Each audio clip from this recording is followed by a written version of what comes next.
Gente, nós estamos começando então essa turma. Vocês já são alunos de outros institutos, já estão aí com uma boa parte do curso realizada. Acredito que todos vocês já estejam fazendo a terapia. Se não estão fazendo, é bom começar, porque vocês têm mais esse ano apenas, né?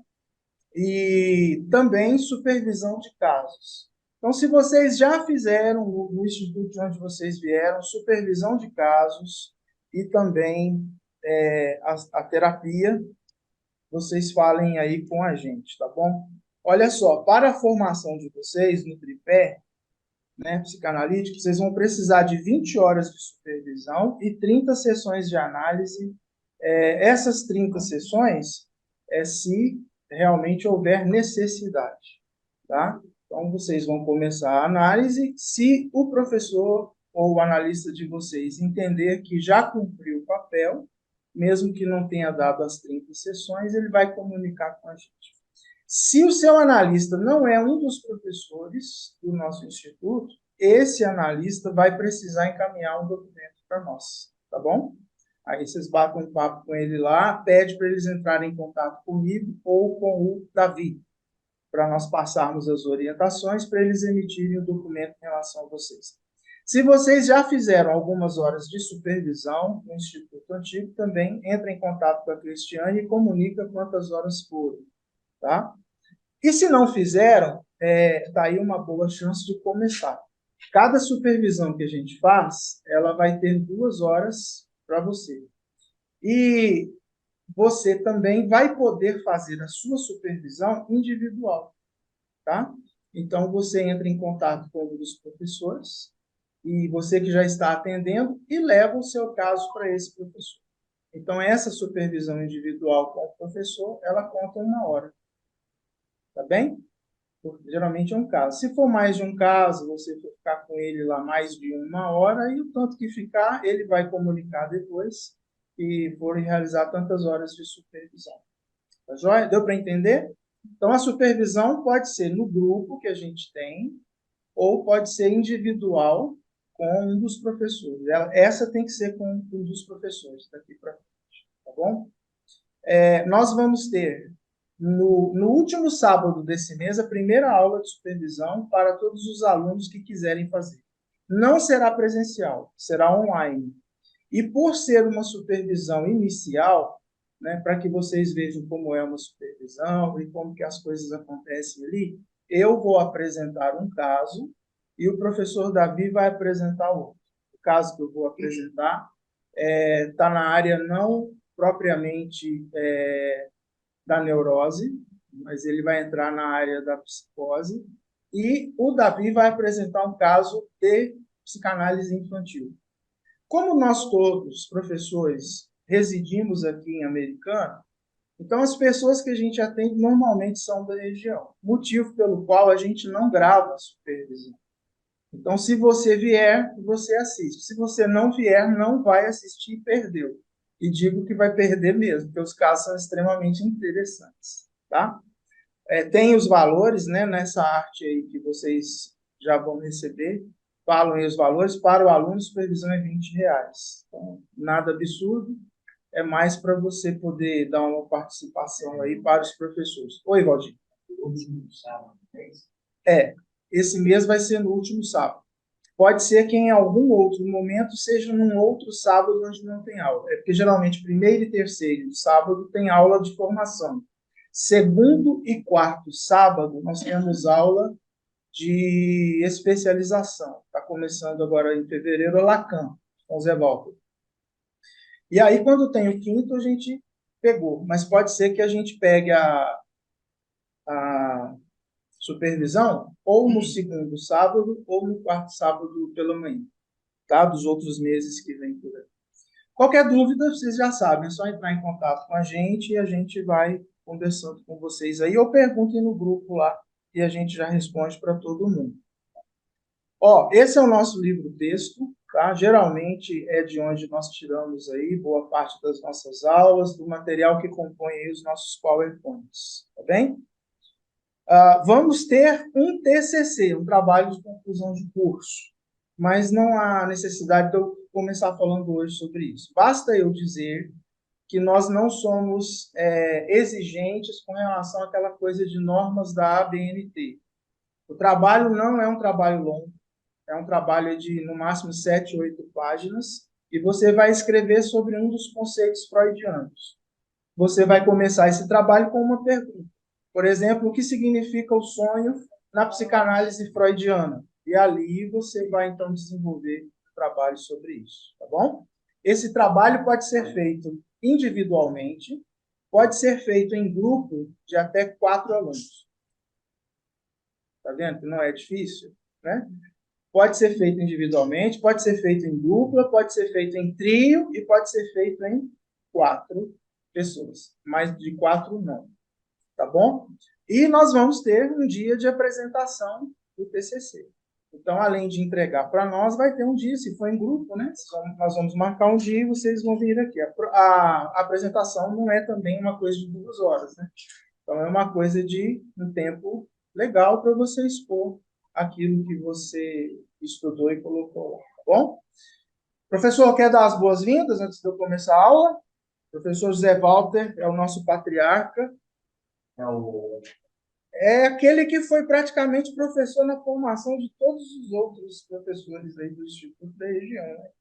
É o mais antigo de todos nós. Olha, fui professor. Fiz ontem aula com a Marisol, que é minha aluna, o André, que é meu aluno, o Davi, que é meu aluno, o Zé de Moraes fez supervisão comigo, tudo um monte de gente. Isso significa que eu sou velho. Velho, você foi o primeiro, né? Quero dar boas-vindas de uma maneira muito especial para a Thaís, para a Wanda, e eu sempre confundo a Dani, a irmã dela é a Dani, e ela é a Daiane. Porque eles estiveram aqui com a gente no ano passado, né? E agora eles estão percebendo que nós mudamos aí, vamos chamar assim, né? Os idealizadores da psicanálise em americana eram o Davi e eu, certo? Então nós trouxemos o Instituto da Família que deu o primeiro ano para vocês. Então nós rompemos com o Instituto da Família por motivos não pessoais, mas motivos bem estruturais que vocês acompanharam. Então, no esquema que estava, para nós não ia funcionar, a gente separava que uma formação de qualidade, né, uma boa formação, para a gente colocar no mercado pessoas competentes, habilitadas para lidar esse mundo maluco que a gente tem.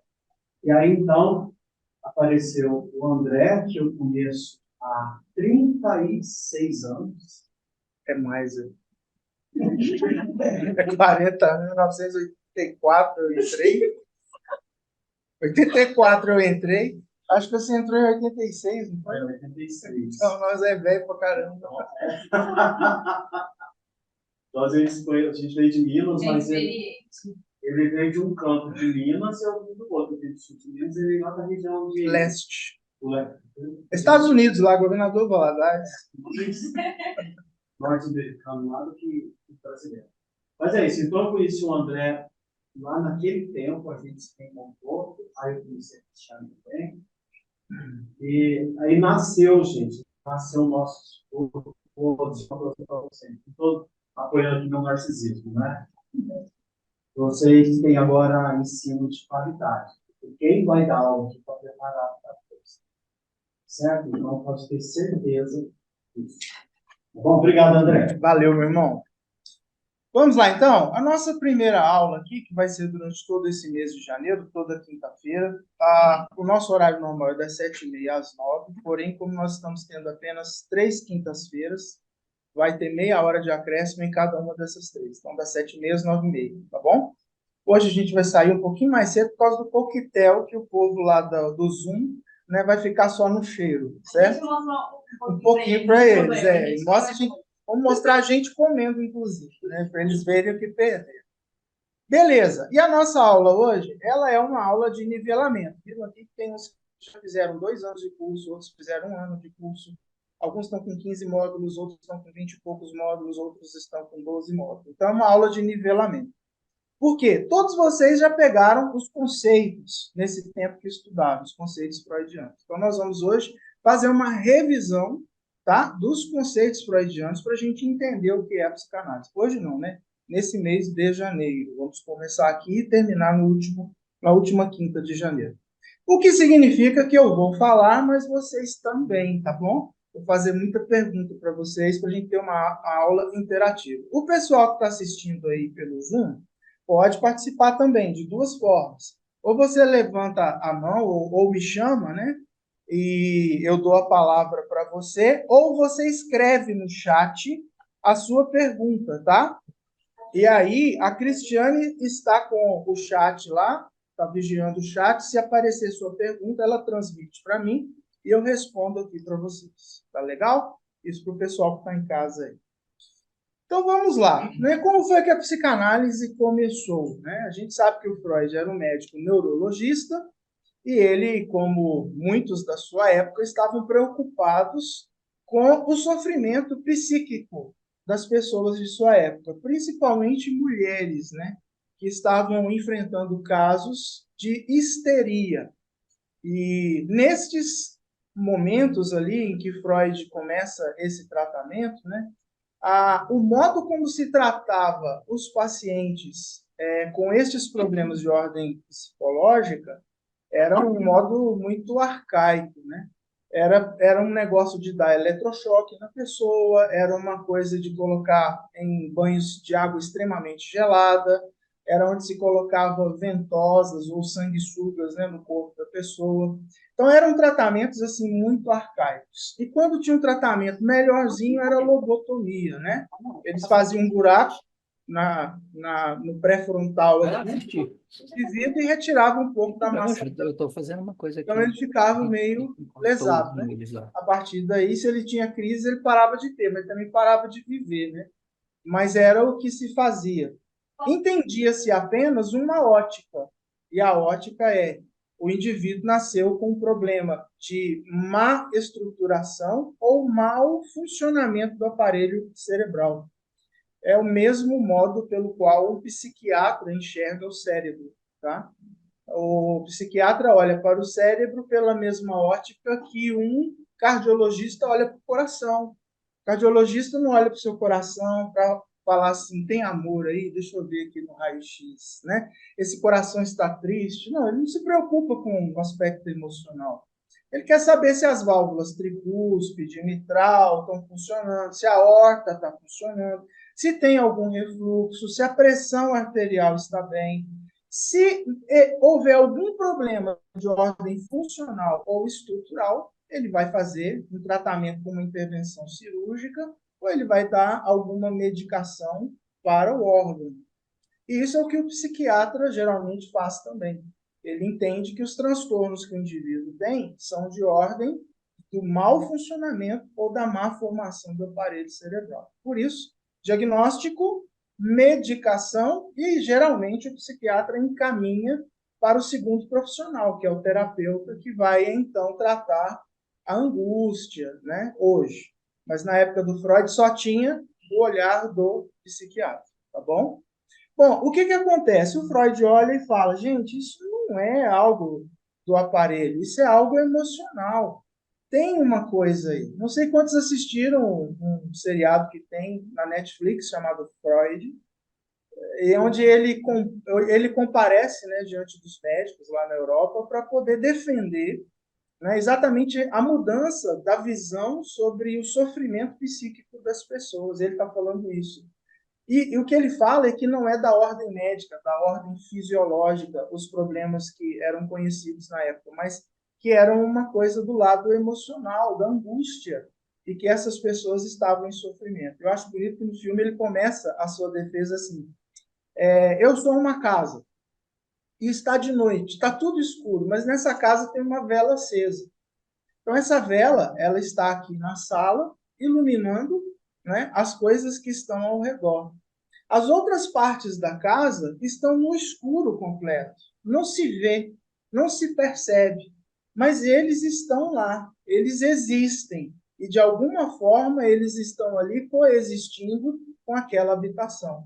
Se a luz vai para um outro lugar, ela vai revelar outros aspectos, provando que as coisas estão lá. Ele diz: isso é a nossa mente.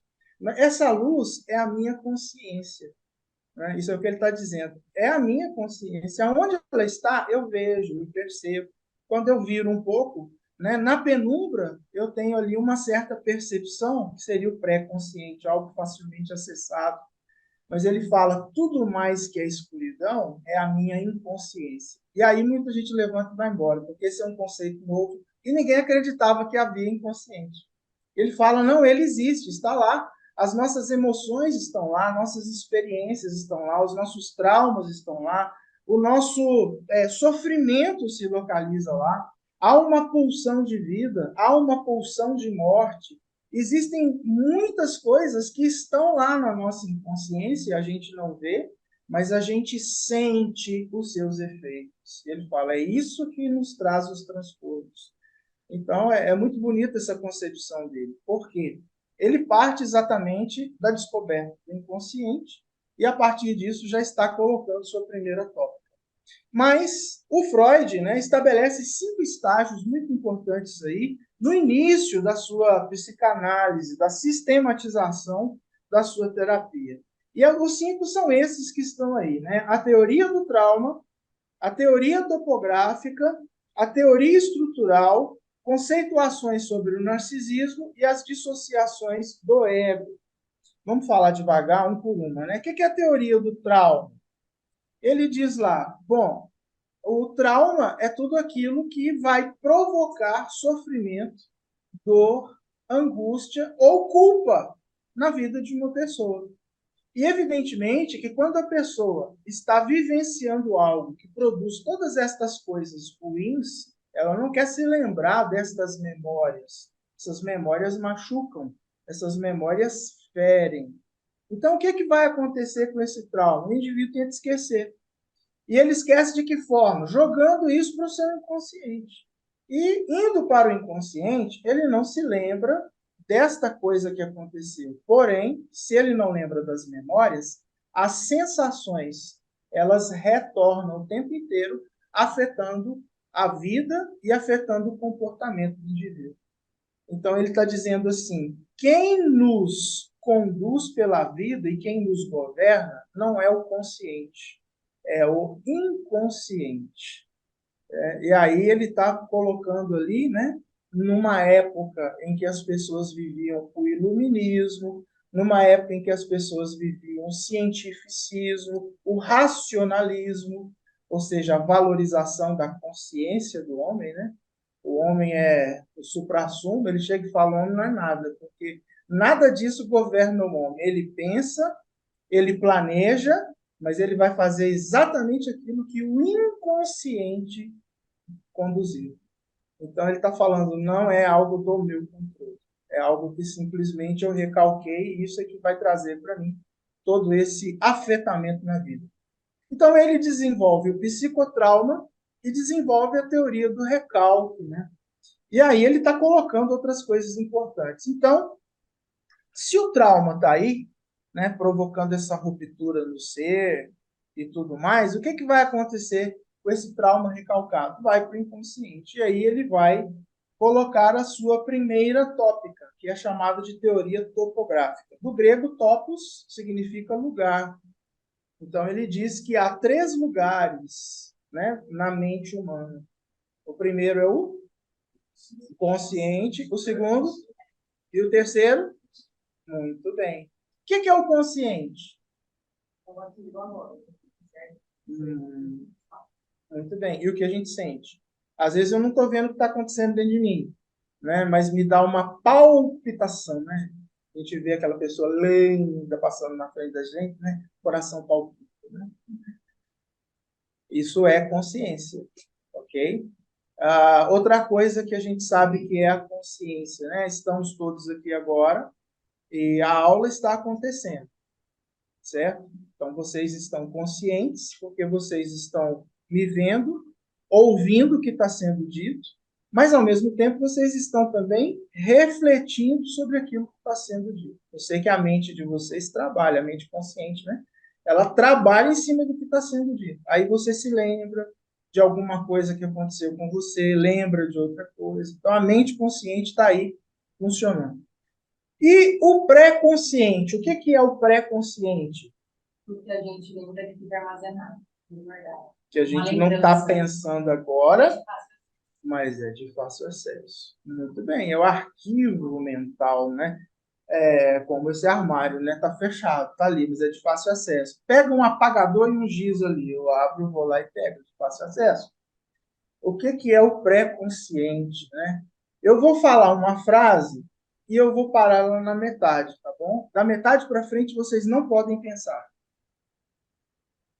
Preparados? Inclusive o pessoal que está ouvindo aí, água mole em pedra dura, não pense em mais nada. Já foi?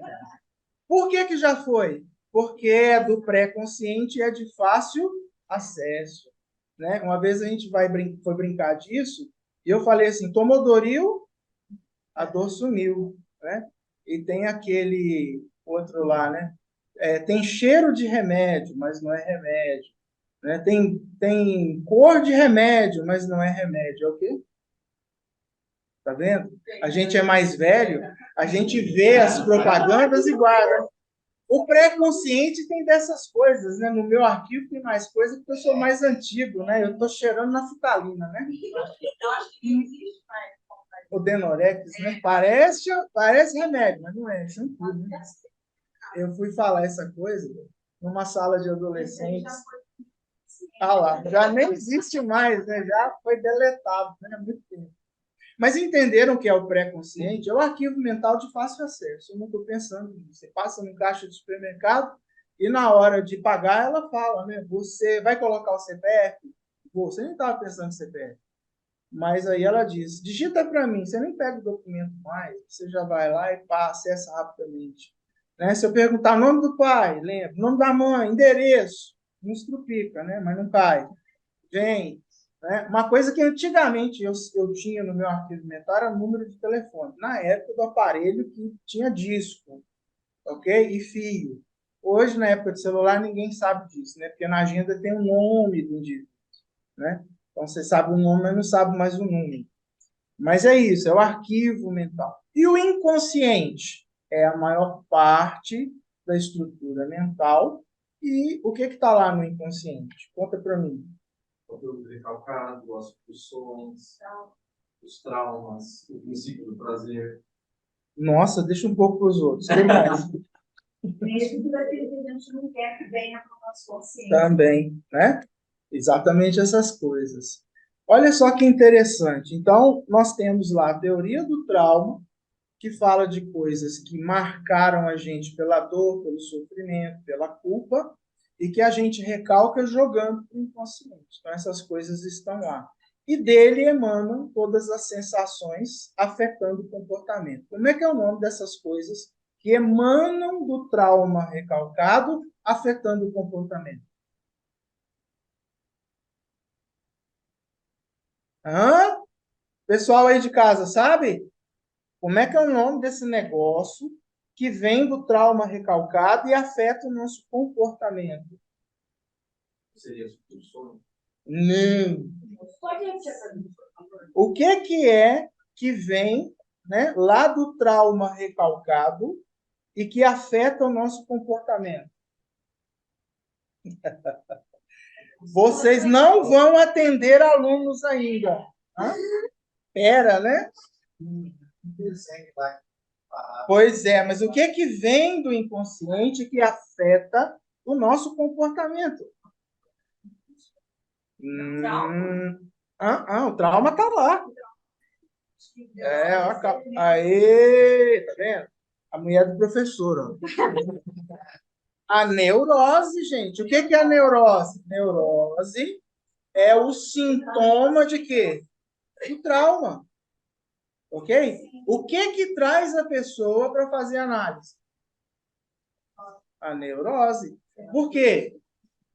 A neurose é aquilo que afeta o meu comportamento. Então, eu estou, por exemplo, eu sou, por exemplo, um neurótico obsessivo e a minha obsessão ela está ligada a limpeza. Então, isso já está afetando e atrapalhando a minha relação com as pessoas dentro de casa, com as pessoas no trabalho, porque eu estou com a mania da limpeza. E essa neurose obsessiva, ela já está virando um transtorno obsessivo-compulsivo. Aí, isso tira de mim o quê? A liberdade e faz de mim um potencial candidato à psicanálise. Por quê? Porque eu não aguento mais viver assim.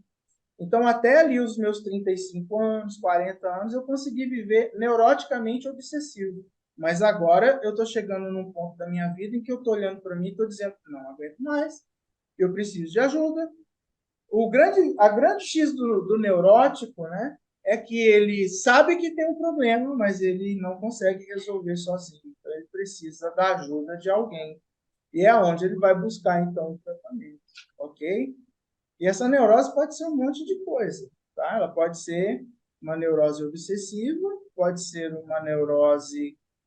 a obsessiva é também compulsiva, né? Pode ser uma neurose fóbica, que aponta para fora do sujeito, medo de alguma coisa, e pode ser uma neurose histérica. E essa foi a que pegou muito na época do Freud lá, a histeria. Tá? Então, o Freud, olha, ele já começa no início aí, né, da sistematização da sua psicanálise, aquilo que é o germe inicial e o mais importante. Então, o que ele entende? Nessa época ele estava usando hipnose, diga-se de passagem, tá? Então, se a coisa estava lá recalcada, ele ainda não tinha falado dos mecanismos de defesa, mas havia dificuldade para o trauma voltar, ele descobre o seguinte: o que é a psicanálise? Psicanálise é quando eu consigo fazer que o camarada tire o trauma do inconsciente e traga para o consciente. É o caminho inverso daquilo que ele fez. É o caminho inverso do recalque. Certo? Isso é o que a psicanálise tenta fazer. Então, ele vai dizer assim, fazer a psicanálise é tornar consciente aquilo que está inconsciente. E aí, qual é o nome disso? Quando o paciente chega, começa a falar do seu trauma, da sua dor, e de repente ele tem um insight, que é uma percepção. Ah, é por isso que eu sou desse jeito. Ah, é por isso que eu sinto tal coisa. Ah, é por isso que isso me irrita. É porque aí ele lembra do fato. O que é interessante? Na época do Freud, a psicanálise parava aí. Porque quando vinha do inconsciente um trauma, né, vinha a memória, vinha do inconsciente para o consciente, automaticamente produzia no indivíduo a chamada abreação. O que é uma abreação, gente? Não, a abreação é o rebaixamento de sintoma. Então, muitos se curavam ou ficavam quase que totalmente curados, tão somente com a memória traumática vindo do inconsciente para o seu consciente. Um caso muito interessante, né? É o caso lá da Ana O. Então, a Ana O, ela tinha algumas histerias conversivas, né? Que se dirigiram para membros do corpo. E aí, o que ela tinha? Um afetamento nos membros superiores, braços, um afetamento nos membros inferiores, pernas, e ela tinha um afetamento também no seu pescoço, de tal forma que ela não conseguia beber líquido. Toda vez que ela bebia líquido, tinha uma tosse convulsiva e vômito. Então, ela não conseguia beber água e nem líquido. Como essa mulher sobreviveu? Comendo fruta, né? Principalmente aquelas frutas que tinham muito caldo. Então, foi assim que ela foi sobrevivendo. Ela vai para a análise, né, que nem era com Freud, era com outro médico amigo do Freud, e ela não consegue explicar o que estava acontecendo, e o terapeuta também não consegue. Até que um dia, o terapeuta tem a ideia de... ela tinha um outro problema também, e o problema é que ela falava 7 idiomas, e naquele momento da histeria, ela não estava falando nenhum deles, nem mesmo a língua pátria. Ela só falava inglês. Então, ao fazer ali uma das sessões, o que acontece? Ela começa a falar desconexamente. Não eram palavras, eram sílabas desconexas. Né? E aí o terapeuta anota, ele anota e hipnotiza. E uma vez que hipnotizou a Ana O, ele vai no ouvido dela e repete as palavras desconexas que ela falou. E aí a mente dela abre. e ela volta a falar a língua pátria. E ele falou, mas que coisa interessante, né? E, tirando então dali, ela começa a falar de si. Ela teve um desbloqueio e ela começa a falar de si. E o que que ela mostrou ali para os doutores? Todas as histerias que ela tinha eram frutos de traumas que ela recalcou. Então ela fala assim, um dia eu estava andando pela minha casa ali, e eu passei na porta do quarto da minha dama de companhia, uma senhora de idade, lembra, gente, é século 1900 e alguma coisa isso, hein? E ela viu essa senhora idosa bebendo água na mesma vasilha onde se dava água para o cachorrinho dela. E ela teve um nojo tão grande daquilo que ela não conseguiu mais beber água. Ó, o que é a histeria? Tá? A histeria é quando você tem o seu órgão intacto, perfeitamente funcionando, mas um motivo traumático, psicológico, emocional afeta o funcionamento dele. Certo? Outro problema que ela teve, né, foi o dos braços e das pernas. Aí ela lembrou, ela falou assim, eu estava entrando no quarto do meu pai, o pai era idoso, acamado, totalmente dependente dela, e tinha uma cobra, e essa cobra estava indo na direção da cama. Então ela tinha que fazer alguma coisa, só que ela congelou. Então ela ficou parada, né, e a cobra andando, e ela com aquele medo todo da cobra atacar o pai. E, de repente, a cobra muda o seu caminho, sai lá para um outro lugar e não acontece nada. Mas ela tem um afetamento nas mãos e nos pés. Quando ela lembra disso, ela volta a mexer as mãos e os pés, ela volta a beber água, ela volta a falar as línguas que sabia, inclusive a língua pátria. E ela que deu o nome na psicanálise de cura pela fala. Foi ela que falou isso. Olha, esse tratamento de vocês é a cura pela fala. Né? Por quê? Porque percebe-se que quando o paciente finalmente tira do inconsciente o trauma e traz para o consciente e fala isso, e verbaliza isso, ele entende por que ele tem o afetamento no seu comportamento, e ele então tem a abreação, que é um rebaixamento do sintoma. Mais tarde, os pós-freudianos, né, junto com alguns conceitos que o Freud vai trazer também, desenvolvem o restante da técnica, que é o insight, a elaboração, o enfrentamento e a ressignificação dos traumas, tá? E aí é que você tem uma, vamos dizer assim, cura, entre aspas, mais plena. Então, olha só, né? Tudo isso para a gente mostrar a teoria do trauma e a teoria topográfica. Até aí, tudo bem? Turma de casa, alguma pergunta? Alguma coisa no chat aí, Cris?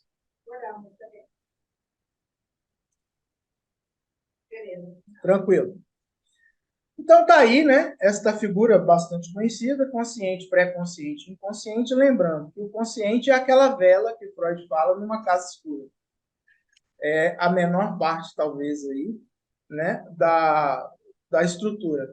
Depois você tem o pré-consciente, que é um arquivo, então ele é um pouco maior, e finalmente você tem o inconsciente, que é a parte maior e mais abissal, né? Aquela mais profunda, que está no escuro, vamos dizer assim, que a gente não vê, mas sente, né? Seus efeitos, suas percepções.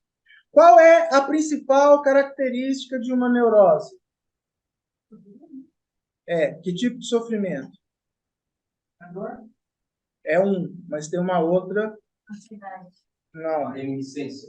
Todas as neuroses, elas vão ter uma característica que é a principal delas. Não, a neurose ela é sintoma do recalque.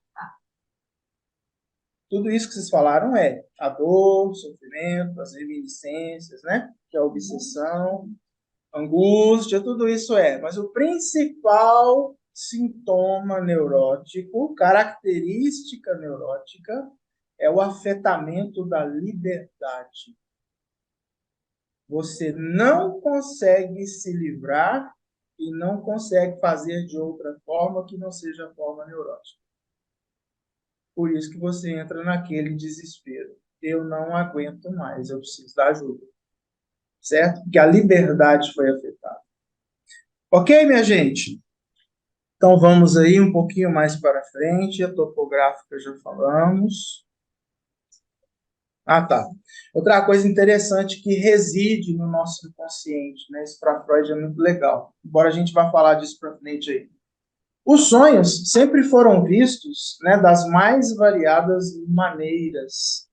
Entendia-se, em passados muito remotos, que o sonho não era humano, mas o sonho era sempre um presságio dos deuses. Então entendia o quê? Toda vez que você sonha, ou é uma divindade, ou é um ser angelical, ou é um demônio, ou é alguma coisa sobrenatural que está trazendo aí, né, na sua mente, enquanto você dorme, algum tipo de intrusão. Esse era o primeiro momento. Quem que consegue entender o sonho? Nessa época, apenas aquelas pessoas que eram muito ligadas à divindade e que, por estarem ligadas à divindade, receberam um dom que as tornam capazes de entender o que esses seres angelicais, essas divindades, tinham para comunicar.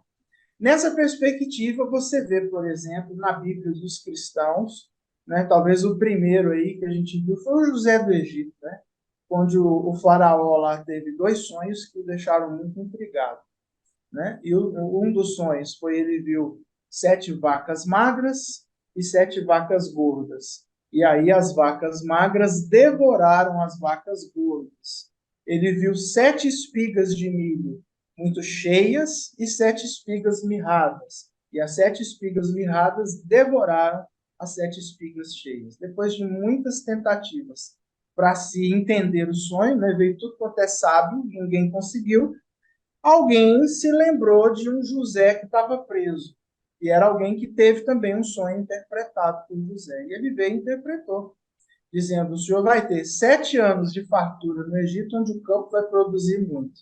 E depois você vai ter 7 anos de seca, as quais nunca houve na terra. E aí vai haver fome na terra. E aí o sonho das vacas era a mesma coisa. E aí o faraó pergunta, né? E o que eu vou fazer? Ele disse: é muito simples. Durante os 7 anos de fartura, construa celeiros no Egito e encha de comida, né? Coloca os grãos, guarde para os 7 anos de... Né? Toda plantação aqui determina que um quinto dela seja recolhido para os celeiros que você vai construir. É imposto. E assim, quando vierem os 7 anos de fome, o Egito terá comida para sobreviver. Então, isso agradou. Mais tarde, nós vemos ali um outro que tinha também, né, que foi o Daniel. Né? Então, o Daniel também interpretou o sonho do rei lá, do Nabucodonosor, obrigado. E aí, ele foi colocado como uma espécie de primeiro-ministro também, por causa do conhecimento que ele tinha. Então, somente essas pessoas que tinham assim mais intimidade com a divindade é que sabiam interpretar os sonhos. Então, o sonho não era do homem, o sonho era sempre uma intrusão do mundo espiritual para cá. E isso não era só no judaísmo, não, tá? Isso era também em todas as outras religiões de mistério que havia na época antiga, ali, chamada pré-histórica. Passado o tempo, né, você vê o Platão, o Aristóteles, eles começam a olhar para isso e falam: não, acho que não é bem isso, não. Eu acho que isso é coisa humana. Então começou-se ali, isso tudo está no livro A Interpretação dos Sonhos de Freud, que ele escreveu em 1900 e lançou, tá? Aí ele fala: não, acho que não é isso, não, acho que isso é do homem, sim. Né? E depois outros foram chegando e foram dando ali um pouco mais de noção. Olha, é do homem, mas é aquilo que ele viveu durante o seu estado de vigília. Então, aquilo que ele viu e tal, quando ele dorme, isso de alguma forma está ali na mente, solta, por isso que é desconexo, não tem muita explicação, é tudo muito fora do lugar, muito simbólico, porque está solto, né? Está na consciência dele, mas está meio solto. Aí alguém veio e falou assim: não, pera lá, esse negócio está mesmo relacionado com aquilo que ele viveu durante o dia, mas também tem a ver com aquilo que está guardado nas regiões mais abissais, mais escuras, mais profundas, está no inconsciente. Né? E aí falam: isso é do homem, o sonho é humano, e é algo que vem da inconsciência. Bom, enfim, né? Foi havendo progresso, inclusive na interpretação do sonho, até que finalmente o Freud diz assim: todo sonho e sintoma tem o seu umbigo que conduz ao desconhecido do inconsciente. O que é um umbigo, gente? É aquilo que Adão não teve, né? Aliás, pergunta teológica profunda. Adão teve umbigo? Hã? Teve ou não? Fala aí, ué, teologia, você é pastor? Adão teve ou não teve umbigo? Hã? Era para não ter, mas eu acho que teve, sabe por quê? Ele foi feito de quê? Do barro, segundo o relato do Gênesis, né? Aí Deus fez o barro, estava mole ainda, né? Aí Deus foi lá assim, deixa eu ver se secou. E aí surgiu o umbigo, né? Ele viu, gostou e daí para frente ficou. Blasfêmia, né? Vamos para frente. Ó, o que é um umbigo? Um umbigo é aquilo onde tem um cordão umbilical ligando um ser ao outro ser. Um ser é aquele que alimenta e o outro ser é aquele que é alimentado. Então, o que ele está dizendo aí? Todo sonho e sintoma, ó, sintoma do neurose, tem o seu umbigo que conduz ao desconhecido do inconsciente. Então, ele está dizendo o seguinte: sempre que um homem tem sonhos, esta é uma maneira que o inconsciente tem de trazer para a consciência os pontos de dor, sofrimento e culpa na vida do indivíduo. Ok? Depois ele vai entender, mas por que não vem de uma maneira clara? Por causa dos mecanismos de defesa, que estão protegendo o ego e não deixam as memórias de dor voltarem de forma clara, mas elas voltam simbolizadas. Aí ele vai lá desenvolver técnicas de interpretação para o analista poder, então, entender, junto com o seu analisando, o significado simbólico do sonho que teve. Ele fala assim, olha, a pessoa que está sonhando, ela teve um gatilho que aconteceu, algo que ela viu, que ela ouviu, ou que ela lembrou, nos últimos 2 dias. Alguma coisa aconteceu. E esse gatilho, essa memória, este pensamento, umbigo, né, se liga em traumas do inconsciente. Tá? Então, para ele, todo sonho vai ter uma ligação dos tempos de hoje, últimos 2 dias, mas sempre conduzindo à infância do indivíduo no tempo do trauma que produziu lá a dor, a angústia, o sofrimento, a culpa, enfim, todas aquelas situações. Então ele fala, o caminho mais assertivo, mais rápido do inconsciente é o sonho. E talvez seja aquele que a gente mais negligencia. Né? Dificilmente um terapeuta pergunta, sonhou essa semana? Né? Dificilmente a gente pergunta. Deveria perguntar mais. Porque a gente tem muitas experiências de pessoas que vão ter os seus insights a partir da interpretação dos seus sonhos. E lembra, quem interpreta o sonho, o analista pode até fazer sugestões, mas quem dá sentido ao sonho é quem sonhou. O sonho é dele. O inconsciente é dele, o trauma é dele. Então, você vai sugerindo, ajudando ele nesse caminho, mas ele é que vai dizer, foi isso que aconteceu. Professor, Sim. todos os sonhos refletem alguma coisa ou não necessariamente? Então, o Freud diz assim, existem determinados sonhos, que está mais para frente aí, tá? Mas alguns sonhos, eles têm estimulação externa.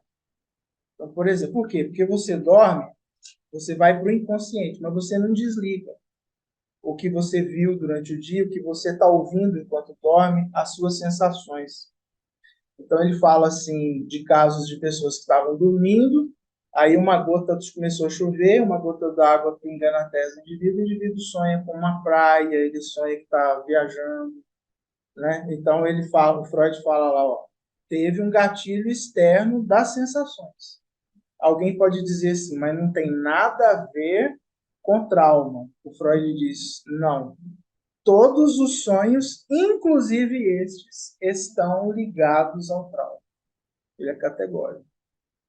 Tá? Há escolas que vão dizer que não. Tem sonho que você está sonhando porque comeu feijoada e dormiu de barriga cheia.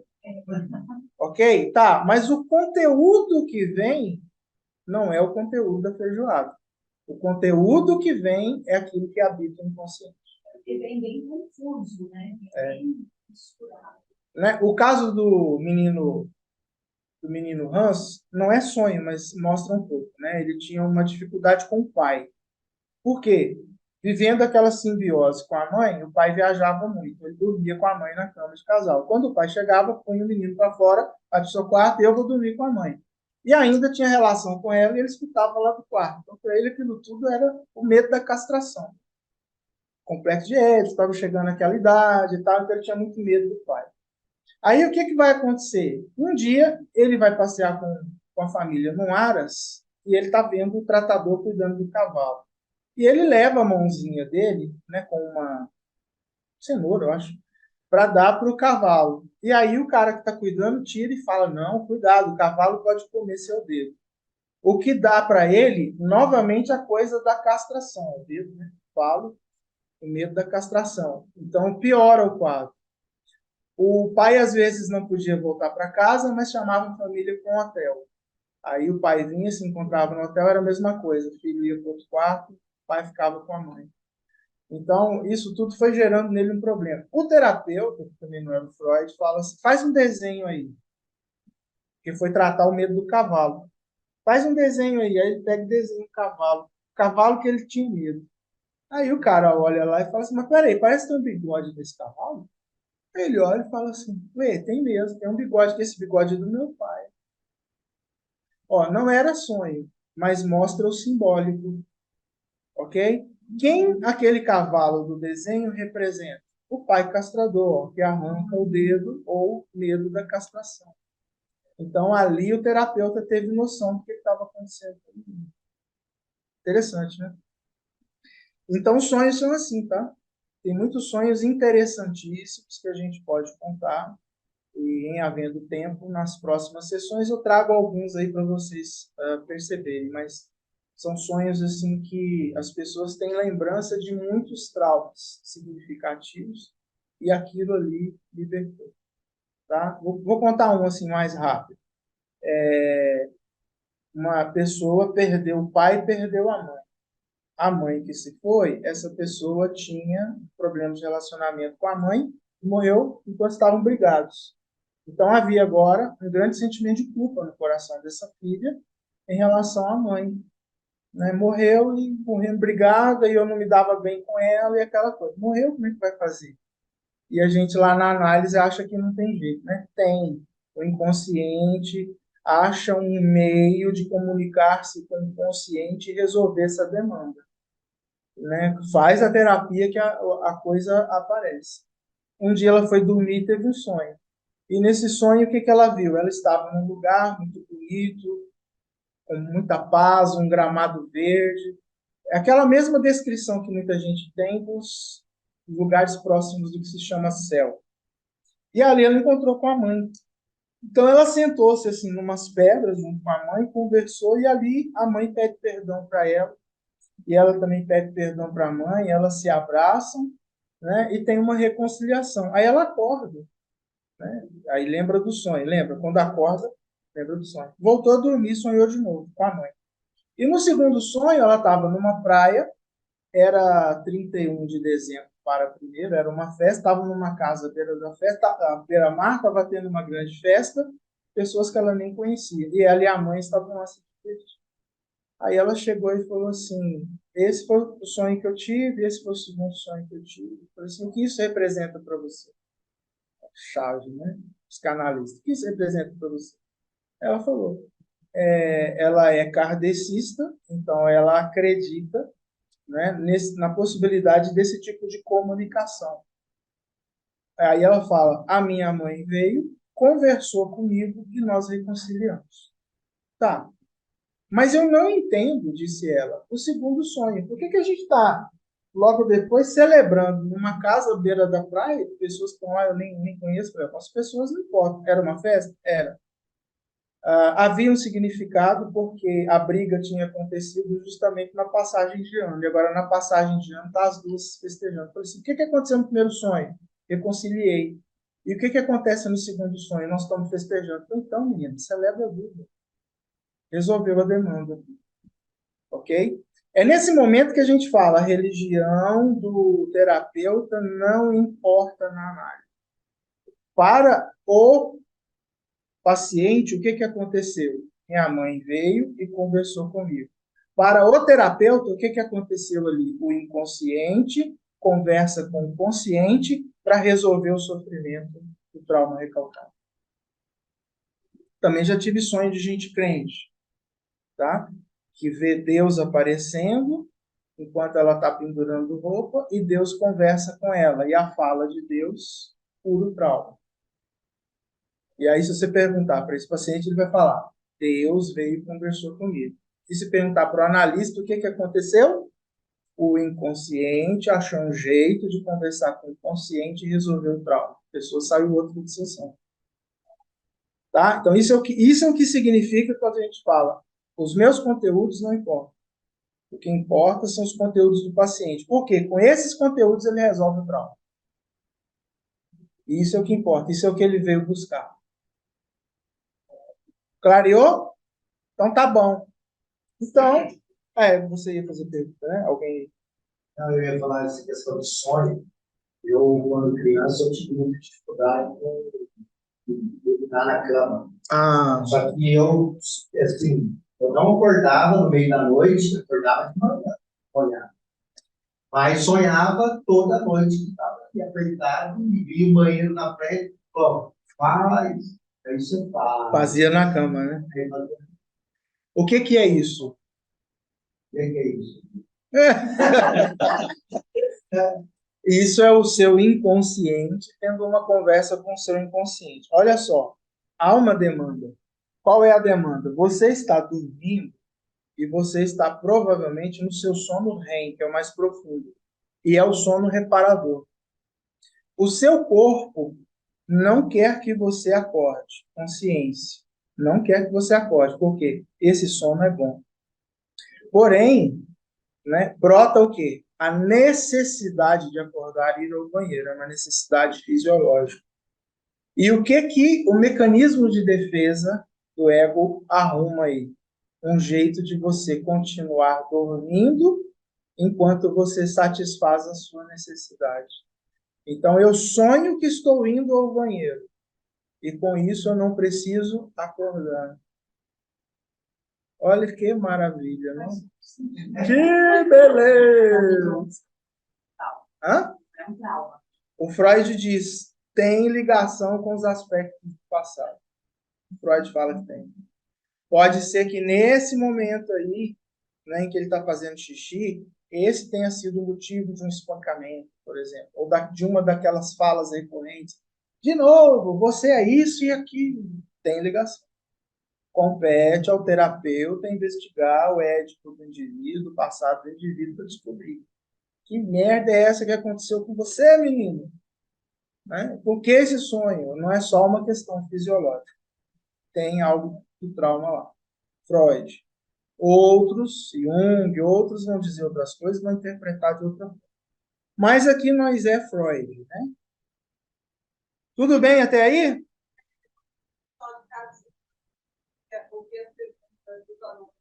É mesmo, né? Não estão, não. Seguramente não. Então, Pessoal de casa, vocês estão conseguindo ouvir as perguntas que são feitas aqui? Alguém me dá? O João falou que tá.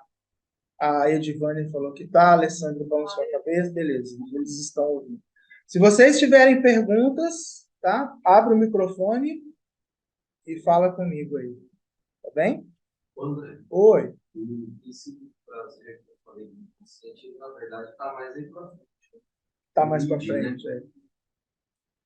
É a próxima. Aí, chegamos nela, né? Eu falei da tópica e agora. Eu sempre tenho que mostrar. Tópica é lugar. Então você pensa assim: onde eu guardo as coisas? Ou elas estão guardadas no consciente, lugar, ou no pré-consciente, ou no inconsciente. Tópica. E a outra é estrutural. É, porque eu sempre tenho como atenção dessa. Dá mesmo. É normal. É a minha função, André, Mais tarde, então. Oi, quem? Márcio, Oi, Márcio, pode falar. para mim, quando o pessoal tá fazendo as perguntas, tá ficando bem, não consigo ouvir nítido, tá? E depois, quando eles perguntaram, se eu puder refazer a pergunta e responder, só para ver o que eles estavam perguntando ou comentando, por favor. Tá. Então, eles vão fazer as perguntas para mim daqui para frente e eu repito as perguntas aqui. Tá bom? E aí eu dou as respostas. Legal, Márcio. Obrigado pelo retorno. Muito bem, minha gente. Então, mais para frente, o Freud percebe o quê? Que a topográfica apenas, junto com o trauma, não era suficiente para dar todas as explicações. Então, ele vem com uma terceira teoria, que ficou conhecida como estrutural. E dentro dessa estrutura, ele está dizendo que a psique do indivíduo é dividida em id, ego e superego. E o que vamos falar agora é Freud, ok? A escola freudiana. Porque outros, são 7 escolas da psicanálise. Psicanálise deveria ser uma palavra plural, 7 escolas. Então, Melanie Klein, por exemplo, pensa algumas coisas diferentes, Bion, e outros mais, a escola americana, Lacan, pensam muita coisa um pouco diferente. Mas o conceitual permanece. Então, nós vamos falar Freud, tá? O que é o id? Id é aquilo, aquela única instância em que habita o sujeito quando ele nasce. Ele é puro id, certo? E se ele é id, ele é formado por uma instância pulsional. E aí entra o que você falou. Nessa instância pulsional, habita um único princípio, que é o princípio do prazer. Só. O que é o id? É a parte mais animalesca, mais instintiva e mais primitiva do homem. Porque animais também têm instinto. Certo? Qual a diferença dos instintos do animal para o instinto do homem? O homem consegue reprimir. O cachorrinho vai na sua perna, mesmo castrado, bombeia. Né? O cachorro foi lá e comeu 1 quilo de ração. Você sentou para almoçar, ele vai pedir comida. Por quê? Ele não consegue reprimir. Certo? O instinto dele é assim, ele não consegue. Ele é animalesco. E isso habita em nós. Só que a diferença é que nós conseguimos reprimir. Não pelo id. O id não reprime. O que vai reprimir, né, esse princípio do prazer e esta pulsão é o mecanismo completo com as Deixa eu outras. saber aí, gente. Oi? Falou alguma coisa, Márcio? Não. Ah, tá. Seu microfone está aberto. Achei que você estava falando comigo. Tá bom. Então, olha só. Então, o que é o id? O id é esta instância, né, que a criança nasce com ela. E desde que a criança nasce, ela nasce no estado de neotenia. O que é neotenia? Ela não está pronta. Ela não está pronta. Neurologicamente, ela não está pronta. Os olhos da criança estão enxergando? Não. O máximo que a criança vê é uma luz, tá? Quando ela nasce. O ouvido da criança está pronto? Não. Lembra que ela estava dentro do líquido amniótico, de olhinho fechado. Que barulho que ela escutava? O coração da mãe batendo. Né? A que sensação ela tinha na pele? Quase nenhuma, porque o calor do corpo da mãe sempre constante. Que impacto ela tinha? Nenhum. O líquido amniótico amortece. Tá? Então, ela está ali. Tinha fome? Não. Sede? Também não. Né? Outras vontades? Não. Ela só tinha a vontade de permanecer ali. Ok, quando ela nasce, isso é rompido e ela vem para o mundo. Freud diz, ela continua sendo uma unidade psíquica com a mãe, apesar de ter cortado e de ter saído de dentro dela. Então, Freud fala, ela não tem ego, não tem uma personalidade e ela não tem o superego. Ela só tem o id. Por isso, ela é toda pulsional e ligada ao princípio do prazer. Só isso. Lembra, o prazer ele é violento, o prazer não tem nenhuma empatia ou respeito por ninguém. E o prazer é incontrolável, no certo sentido, porque ele só vai cessar quando ele for satisfeito. Tá? E quando é que eu vou ter essas necessidades do prazer? Quando surgir em mim uma necessidade. Então, se houver em mim uma falta, diz Lacan, vem o desejo. Se eu não tenho falta, eu não desejo. Certo? Tá bom. Então, a criança nasce, O único órgão dela que está pronto é a boca. E instintivamente ela suga. Ela não sabe o que é fome, ok?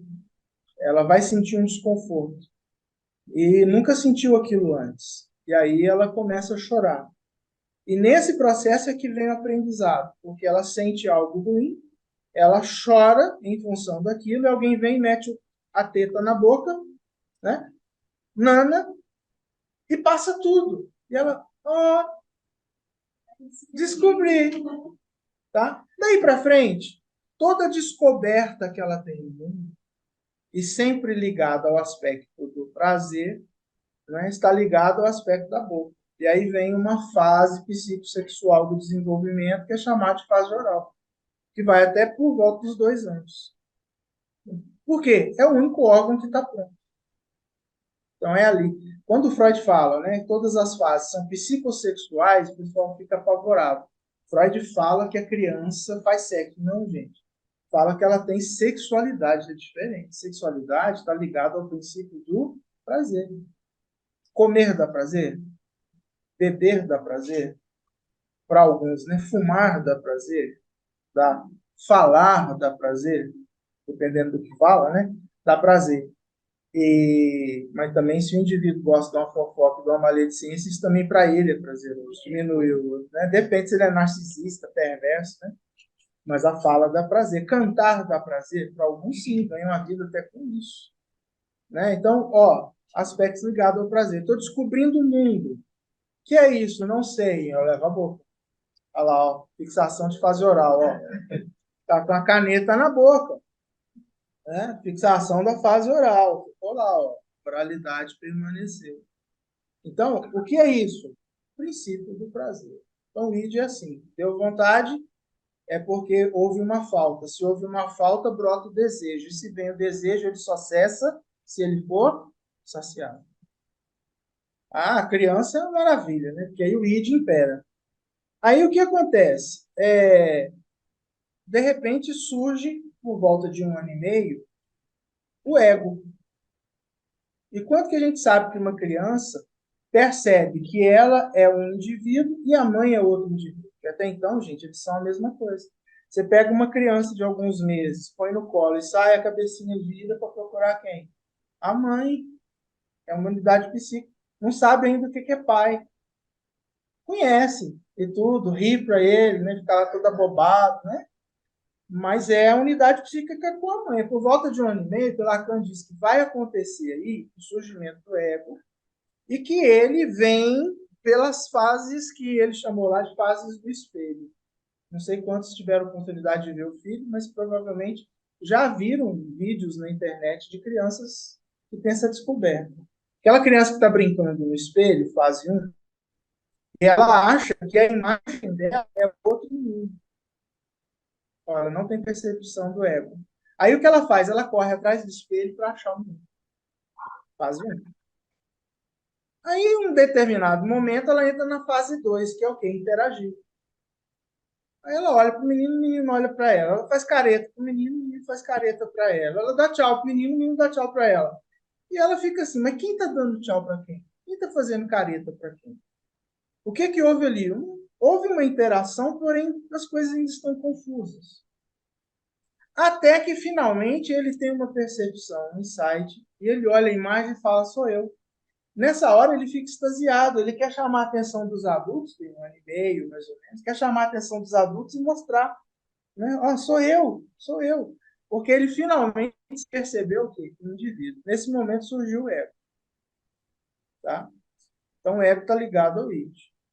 E, por volta dos 4 anos, naquele momento em que tem o complexo de Édipo com a castração paterna, o pai é que vai intervir como uma espada, um facão, separando menino e mãe. E vai dizer para a mãe, faz favor, você tem outros filhos, faz favor, você tem o seu trabalho, você tem a vida, você não vai ficar mais agarrado com esse menino, já tem 4 anos, quase 5 anos aí. Ele chega e faz a castração, teoria do Freud. E para o menino a mesma coisa. O menino está apaixonado por quem, segundo Freud? Pela mãe. porque ele tem uma ligação com ela. Aliás, todos temos, inclusive as meninas, né? Porque é unidade psíquica. Aí ele vem e interfere. Pelo medo da castração, como que o menino reage? O menino olha para o pai e percebe que ele é mais forte, mais poderoso. Ele fala assim, então, para que ele não me castre, o que eu vou fazer? Eu não vou me inimizar com ele e me dispor com ele. Eu vou admirá-lo. Eu quero ser como ele é. E eu quero arrumar para mim uma mulher como a minha mãe. Por isso que a gente fala, o menino casa com a mãe e a menina casa com o pai. Certo, gente? O que Freud queria dizer era isso, né? Justamente. No sentido da palavra, ele foi totalmente ignorado. Nessa época, exatamente. Todo mundo achou que ele era biruta da Silva, né? E além da alma, não sei se o Esse não. Inclusive, eu consegui baixar ele. Olha aí, gente, além da alma, viu? Ela tá falando de um filme do Freud falando da castração, tá? Chamado Além da Alma. Vamos procurar na internet. Olha a história dele, né? Todas as Se alguém achar, põe o link no grupo lá. Beleza. 2 anos. Ok. Surgiu aí, então, na castração, e aí eu vou seguir o modelo freudiano. A heteronormatividade. Eu admiro meu pai, quero ser como ele, menino, e vou procurar alguém como a minha mãe para ser minha. Tá? Logo depois vai entrar na fase da latência lá. Já já a gente vai falar das fases, se não hoje, semana que vem. Tá bom. E aí, o que que acontece? Deu o complexo de Édipo, vai surgir a terceira instância, que é herdeira do complexo de Édipo. Essa terceira instância chama superego. Tá? O que que está dentro do superego? Leis, moral. A sociedade é superegóica. Leis, regras, princípios, moral, ética, tudo aquilo que vai regular o quê? A relação do indivíduo com o outro. Porque até então, o indivíduo não tinha relação com o outro. Ele é o quê? Idiota. Eu não estou brincando, não. Ele é idiota. Ele vive pelo id. Então, ele é o quê? Sem empatia. Não tem empatia nenhuma. Ele tem o que Freud diz lá, o senso da onipotência. Freud diz assim, né? Sua Majestade o bebê. Porque ele é o Sol e todos os outros são astros que circulam ao seu redor. Eu não estou querendo usar a palavra porque a quinta é o número 5, né? É o narcisismo. Mas ele nasce narcisista como todos nós nascemos narcisistas. Por quê? Nenhuma empatia com o outro. O outro existe para me servir. Certo? Então, o outro não é importante. Importante sou eu. Então, no palco da vida, minha estrela é a que brilha. E aí, vem o superego. Por que o superego chega agora? Porque, uma vez que castrou e jogou para a vida, está jogando o menino para a relação com os outros. Então, ele vai ter que aprender a viver em sociedade. Para viver em sociedade, ele vai ter que seguir o quê? Leis, regras, princípios, moral e ética. Ou não. Aí ele sai o quê? Se ele não respeita nada disso. Perverso. Tá? Então, qual é o grande problema do perverso? Chama-se superego. Ele tem um problema com o princípio da autoridade. Geralmente por causa do pai, geralmente. Né? Ou por causa da mãe também, mas geralmente é por causa do princípio da autoridade. Então, a autoridade ali trouxe traumas e ele se rebela contra a autoridade e não segue mais superego. Superego não tem sentido para ele. Professor, quando nós vemos o pai para a escola mais bebezinho, esse processo ele é antecipado ou não? Pode ser. Hoje, assim, nós estamos falando aqui Freud. Eu estou falando de 0 eu vou seguir 0 a 2, 2 a 4, 4 a 6, do seguinte 2 em 2, mas hoje em dia a gente sabe que é 1 ano e meio, tem criança que é mais precoce, tem criança que demora mais. Então, sim, a resposta é sim. Está perguntando se uma criança que vai para a escola mais cedo pode ter o processo acelerado. Pode sim. Aliás, o mundo hoje, né, que é um mundo de tecnologia, de informação, né, é um mundo de acessos globalizados, ele está produzindo estas sequências todas numa velocidade muito maior. Tá? Então, sim, há um afetamento. Inclusive, esse afetamento pode ser até de uma maneira ainda desconhecida, como 2 anos de pandemia, 2 anos trancados em casa, com uma geração que não frequentou escola, ela ficou só na escola dentro de casa, a gente não sabe direito o que aconteceu com essa geração.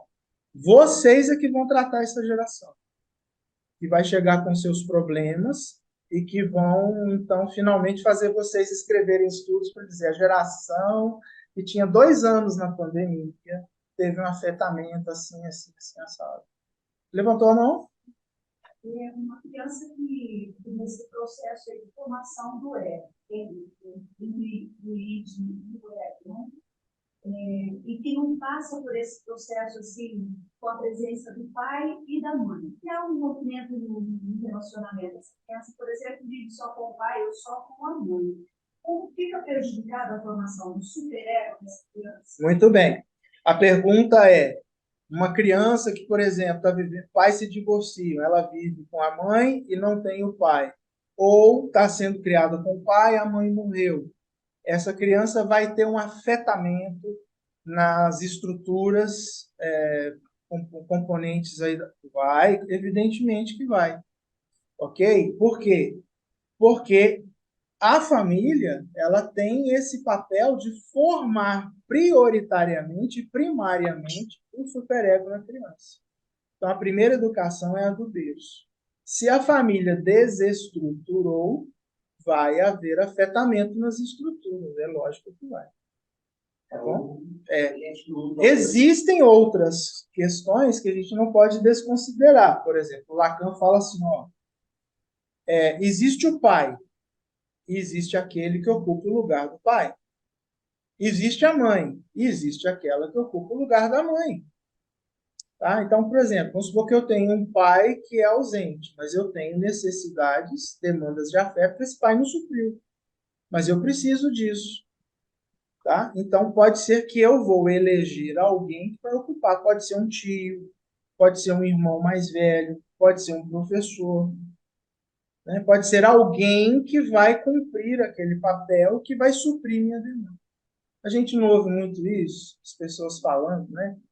O meu pai foi o meu tio, minha mãe foi minha avó. Né? Então, houve sim, houve uma mãe biológica, mas quem fez o papel da mãe no lugar dela ficou foi eu.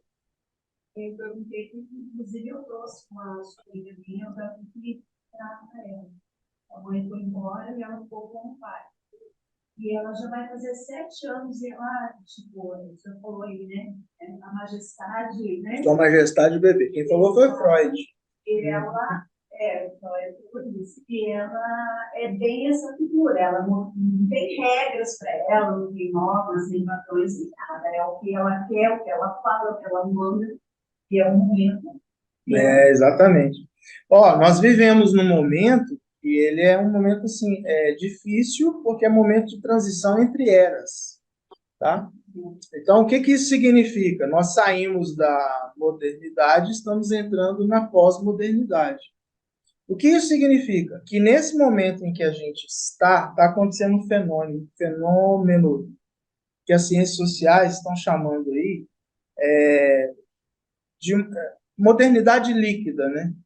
Esse é o termo que é usado. Por que modernidade líquida? Porque os conceitos que outrora eram absolutos, eles estão escoando pelos dedos como a água faz. Tá? Então, o que isso significa? Nós tínhamos, na era passada, conceitos absolutos para tudo. Hoje, não. Tudo derreteu. Tudo. Então, vamos lá. Vejam se eu estou errado. Conceito de família. A gente sabia. Pai, mãe e filhos. Qual é o conceito de família hoje? Filhos. Hoje você tem vó, mãe e filho. Você tem vó e neto. Hoje você tem pai e filho. Você tem mãe e filho. você tem pai, mãe e filho. Pai tem duas mulheres e moram juntas. E filho. Hoje você tem N conceitos, ok? E nesse mundo que a gente vive, às vezes você tem pai, mãe e filho na creche. E os dois têm que trabalhar o dia inteiro. Quem que está criando o menino? Não é nem o pai nem a mãe. Quem está criando o menino são as professoras e as cuidadoras lá da creche. Ficam 8 horas com esse menino lá. Então, tudo isso tem que ser levado em consideração. Afeta? Óbvio que afeta. Não tenha dúvida que afeta. Para onde? Você me diz quando você pegar esses casos e começar a tratar. Você vai ver como isso afeta os indivíduos. Nesse caso, o superego ele vai ser formado justamente em quem fica mais Aí está o ponto. Aí, outra coisa que a gente precisa entender. Conceito de política, de governos. Desfez? Desfez. Por isso que a gente viu o mundo polarizar entre progressista e conservador. O conservador está ligado à era passada. O progressista está ligado à era atual. Vai ter alguma mudança nesse cenário? Vai. Daqui a 20 anos, 30 anos, vai solidificar conceitos de uma forma diferente, numa nova era. Aí quem viver, verá. Eu acho que eu não verei, mas quem viver, verá. Conceito de Deus, mudou? Mudou. Conceito de igreja, mudou? Mudou. A igreja hoje da moda não é mais a igreja tradicional ortodoxa. Essa é uma igreja que está passando, está morrendo. Hoje a igreja é a igreja parede preta ou a igreja de cunho mais neopentecostal. Você vê que até o catolicismo está arrefecendo. Não está mais porque ele é multifacetado e ele busca elementos para agregar nessa transição. Então, ele conserva melhor o número de seus fiéis. Mas está mudando o conceito de igreja. Hoje, todo mundo é espiritual, à sua maneira. Você é católico? Sou católico. Nascido lá, batizado e crismado. Ah, tá. Então, você acredita na infalibilidade papal? Não, isso não. Não acredito nisso. Mas peraí, você não é católico? Sou, à minha maneira. Você é evangélico? Sou. Ah, então você não acredita que, sei lá, uma coisa aí que eu... Então você acredita, você é evangélico acredita no livre-arbítrio? Eu acredito. Então você não acredita na eleição de Deus? Ó, calvinismo e arminianismo. Não, isso aí eu acredito, mas não dessa forma. Mas como assim? É a minha maneira. Então você está com uma identidade multifacetada. Do mesmo jeito que ela está multifacetada onde? No seu WhatsApp. Na vida você é um WhatsApp ambulante. Você está no grupo da família, você age como membro da família. Ó, identidade fragmentada.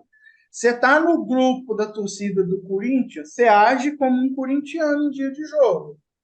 Você está no grupo da igreja, você age como um adepto. Percebeu que a gente tem o ego multifacetado nos tempos de hoje? Está líquido. Antes você era o mesmo em qualquer ambiente. Os crentes falavam lá, tem que dar testemunho. E aí ele era rígido. Não importa onde ele está. Tinha que ser o mesmo. Hoje, camaleão. Todo mundo é camaleão. O mimetismo está aí, a gente muda de acordo com o grupo que a gente está inserido. Do mesmo jeito que acontece no WhatsApp, nos grupos que a gente tem. O que é isso?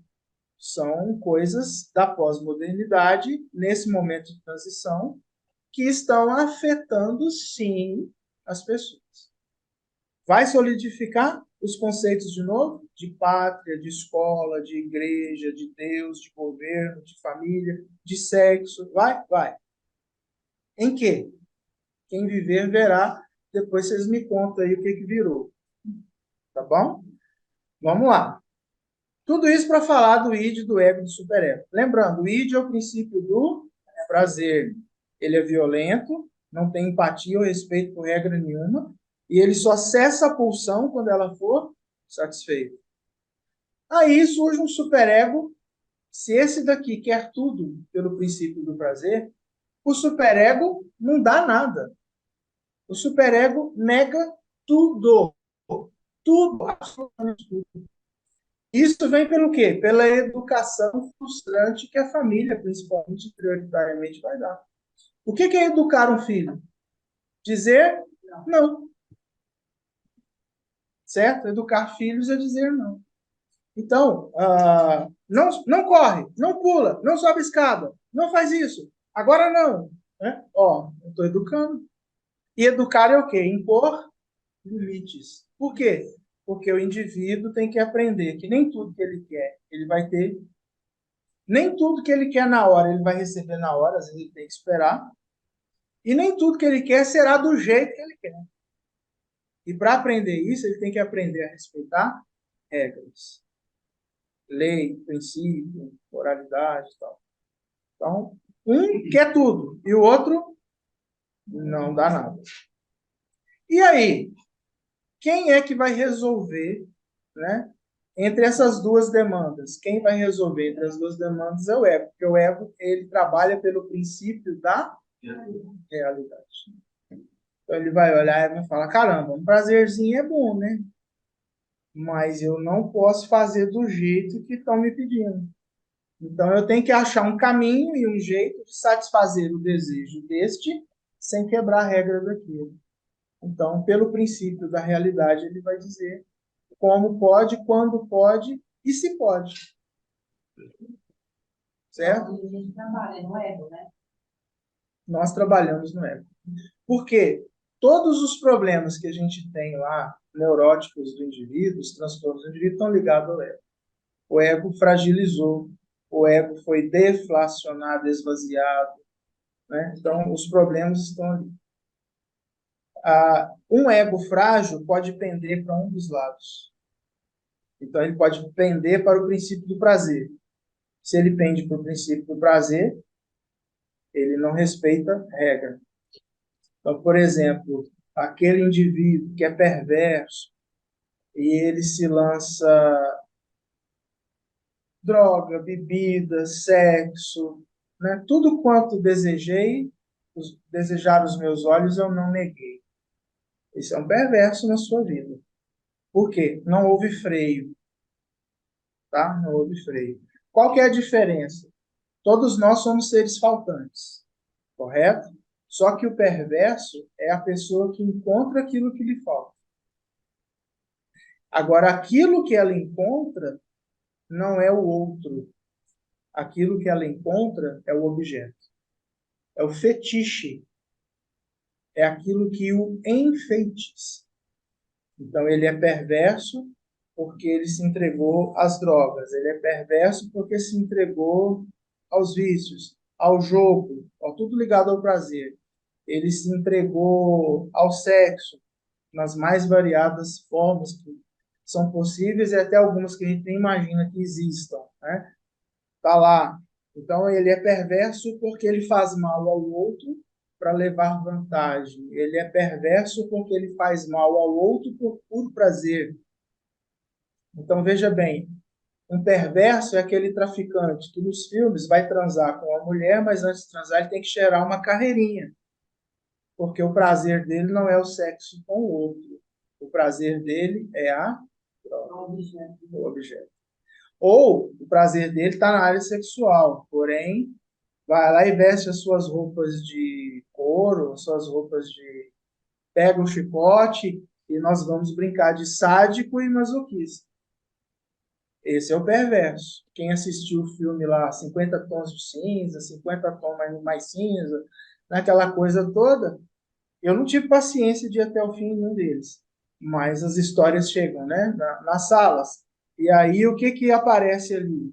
Tudo aquilo foi gerado por um problema de relacionamento desse menino com a mãe. Então, por isso é que ele era o sádico, né, no relacionamento sexual, infligindo algum tipo de dor, né, para prazer na parceira. Tá? Mas esse objeto, para descarregar essa André. necessidade dele, Já, João. é o objeto primário ou tem algo por trás? Tem.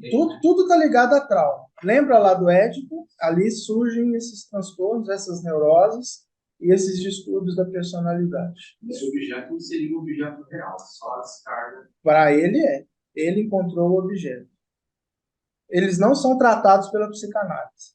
Você pode dar psicoterapia de apoio, psicoterapia breve, mas psicanálise não pega nessa gente. Ok? A gente não tem o que fazer com eles. Freud fala, os neuróticos.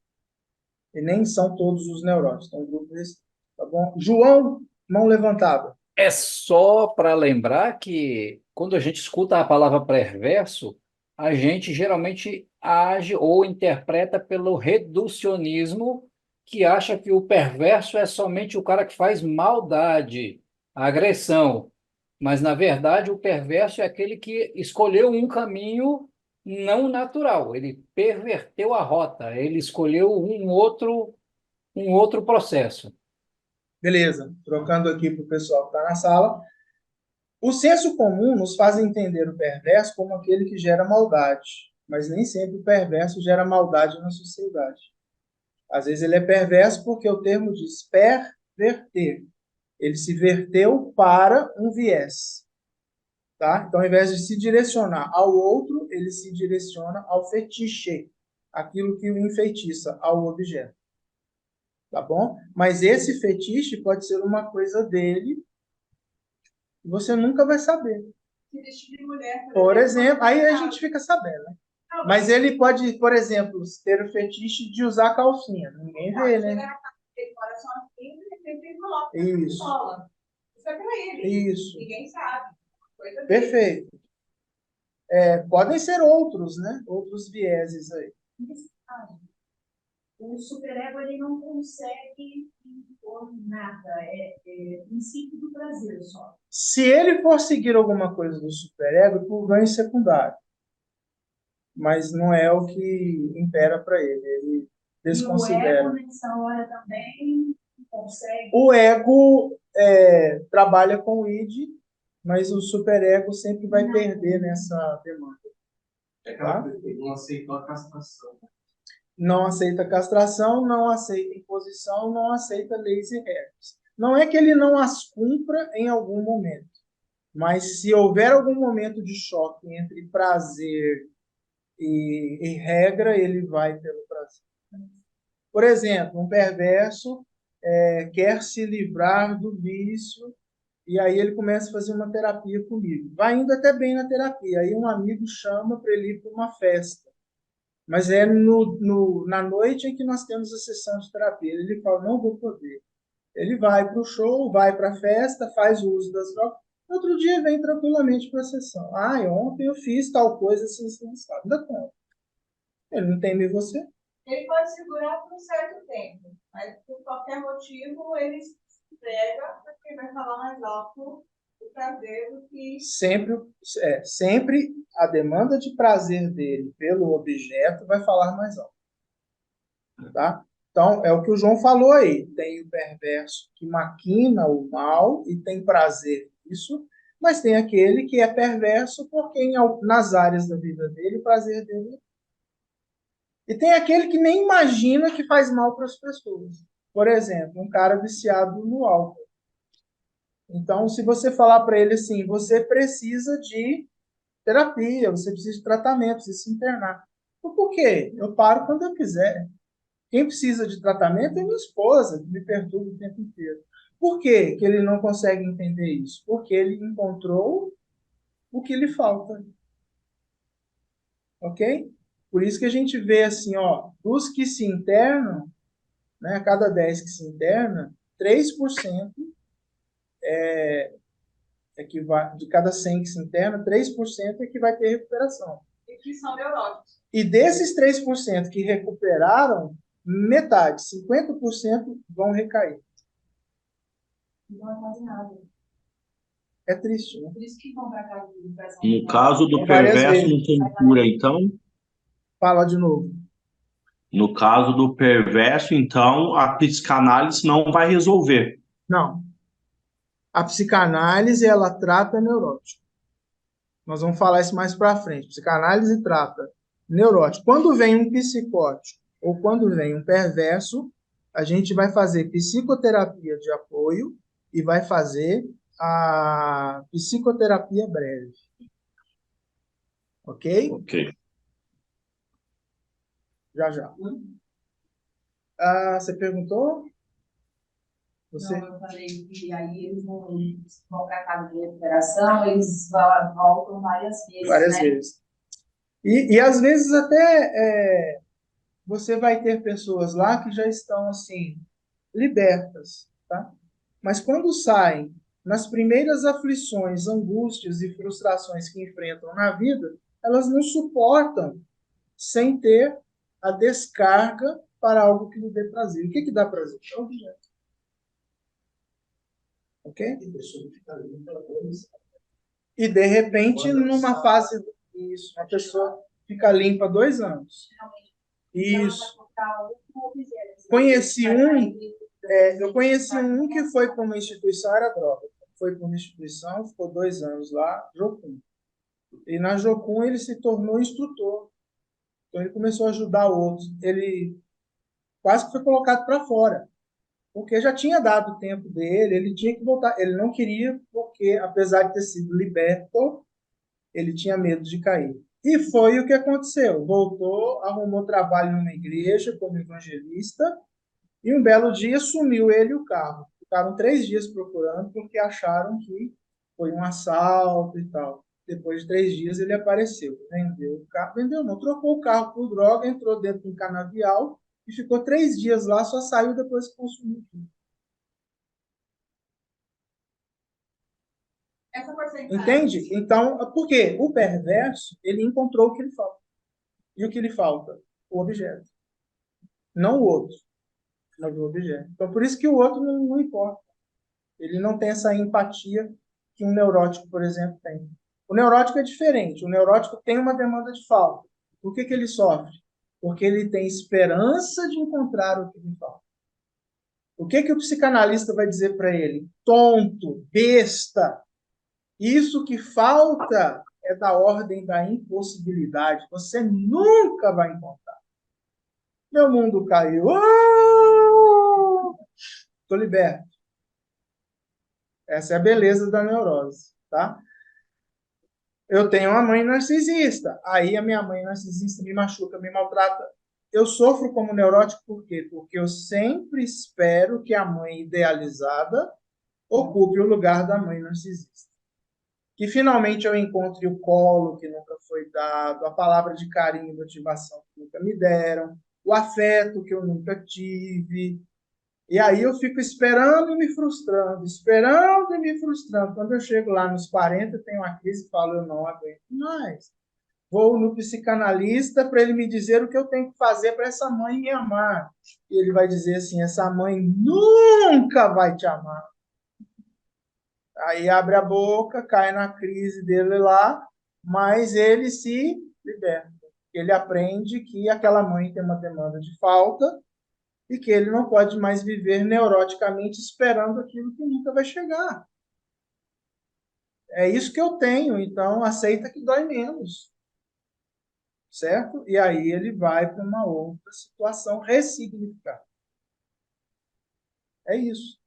Né? É igual filho, como é que é? Pai de filho gay. Estou na esperança de que o meu filho deixe de ser gay. A cura é gay, né? O Freud fala, não tem cura. Não dá para transformar o homem em hétero e nem o hétero em homem. Mas a gente sofre neuroticamente porque fica esperando o filho se converter, fica esperando o filho. Não dá. Pois não. Eu tenho um tio que ele é homossexual. E a família, minha avó, são muitos filhos, ela tem 10 filhos. E ele é o único, sabe, né, que é homossexual. E ele vive, tipo, no mundo das drogas há 40 anos para mais. Já chegou no crack já. E ele, tipo assim, tá limpo agora. Mas ele fica 3 anos limpo. E aí, quando ele volta aqui para Americana, ele mora em outro estado agora, né? Ele só consegue parar de usar droga quando ele tá em outro estado. E aí, quando ele volta pra cá, ele lida com a rejeição de que a minha avó fala que um dia ele vai ser curado dessa homossexualidade, aí ele cai na droga. Isso, ela está falando de uma experiência de um parente que é homossexual e drogadito. Quando ele está fora do contexto familiar e fora da cidade, ele consegue ficar até 3 anos limpo. Mas quando ele volta, por entrar dentro do contexto, as aflições retornam, ele não aguenta, ele volta às práticas. É isso aí. Então, o que a gente precisa entender? Uma vez que a pessoa fechou aquela estrutura, ela é isso e vai ser isso. O perverso será perverso, o neurótico será neurótico e o psicótico é psicótico. Não dá para desvirar? Mais para frente nós vamos falar sobre a sexualidade e a gente pode falar sobre os 3 ensaios da sexualidade do Freud que aborda o tema homossexualidade. Mas é só para entender, não desvira. Tá? O que acontece muitas vezes que as pessoas acham que a cura é gay é o cara que é um homossexual bissexual. Então, ele transa com os 2 gêneros, mesmo que haja predileção por um. Mas um dia ele vai para a igreja, aí aquilo faz sentido para ele, ele abraça a fé proíbe, e ele fala, então, eu só vou transar agora com gente do sexo oposto. E aí ele casa com alguém e vai viver ali com aquela pessoa. Pode ser que nunca mais transe com pessoas do mesmo gênero. E pode ser que venha uma grande aflição, ele não suporte e tenha uma recaída. Porque a estrutura não muda. Ele pode mudar o comportamento. Ok? Ou ele é homossexual, com aversão ao sexo oposto. Converteu-se na sua fé, ele fala, então eu vou viver sem me relacionar com ninguém, já que eu não posso relacionar com gente que eu quero, então eu também não vou relacionar com quem eu não quero. Num caso, ele vai viver solteiro o resto da vida. Não por ser gay, mas um padre faz isso, uma freira faz isso. E muita gente que é gay, por uma questão religiosa, não quer transgredir a lei que tem lá, e ele vai viver sem a sexualidade. Então, há pessoas que foram feitas eunucas e outras pessoas se fizeram de eunucos. Então, eu não transo. E vive, velho. Ele elegeu um padrão, um patamar, e é por isso que eu vou viver. Pô, a vida é dele, faz o que ele quiser. Né? E aí ele consegue estar lá e relacionar. Se bem que hoje está mudando tudo, né? Hoje as igrejas estão aceitando de tudo, né? Como eu disse, a estrutura tá desfazendo, né? Ok, vamos caminhar. O problema aqui hoje não é o Ô, homossexualismo. André, Oi,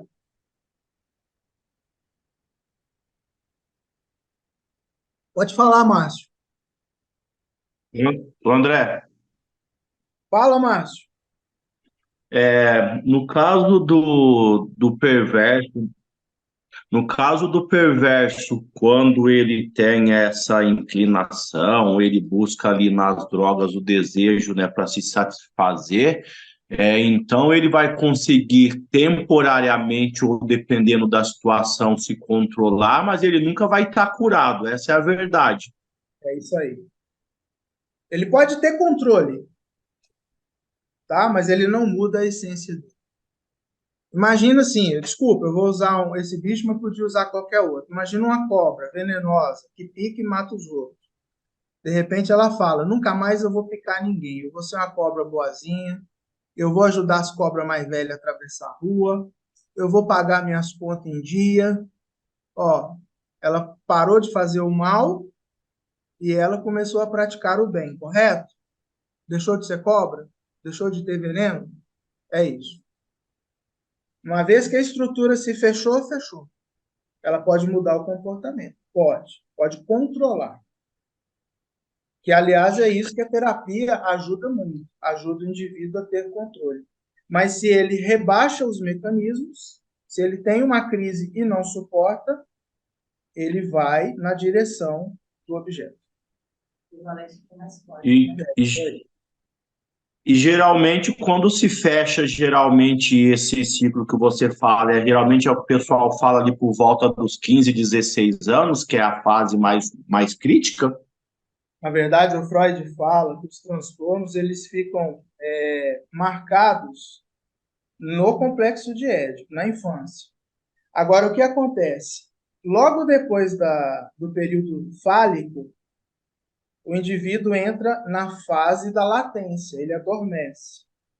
E vai despertar de novo na última fase, que é a fase genital, que é essa daí que outrora era 15 anos.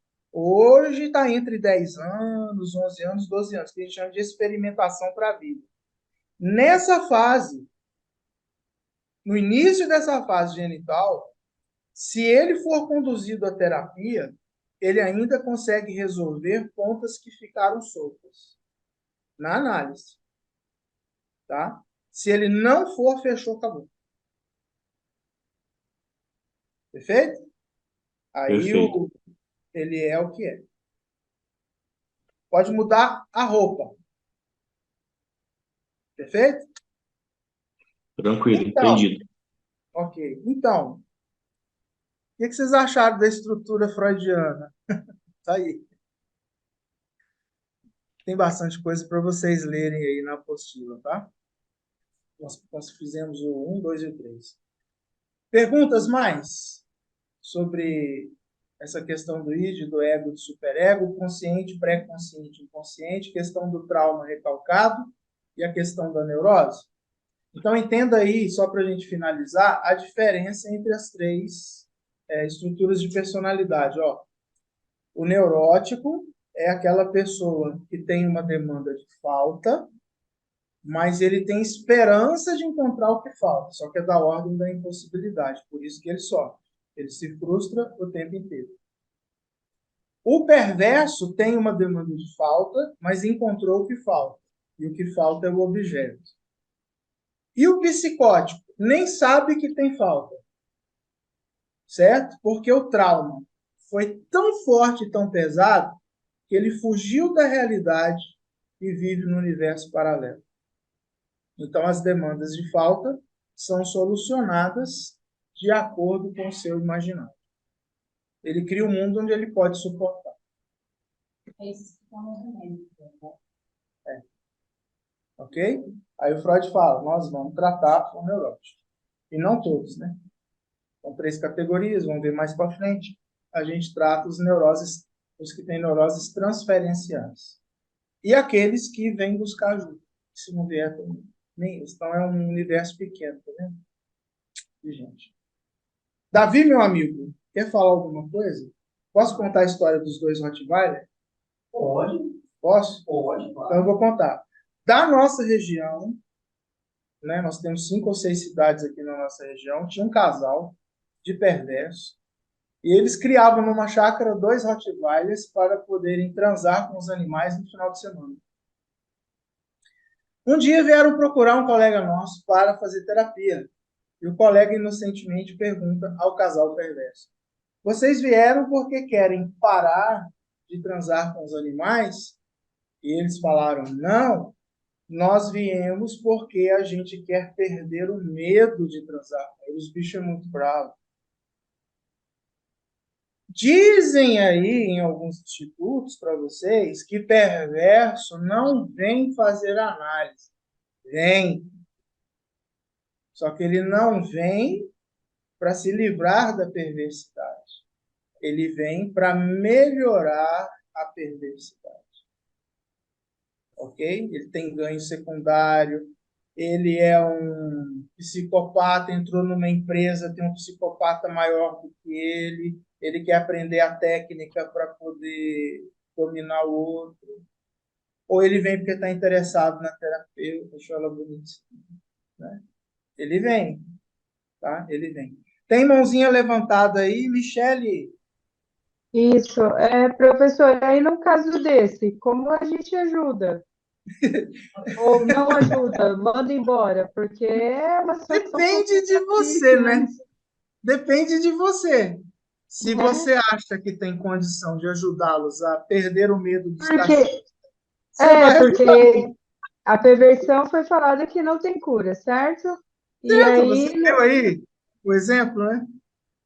aí num caso desse, caramba, eu não sei. Você tem basicamente 2 alternativas.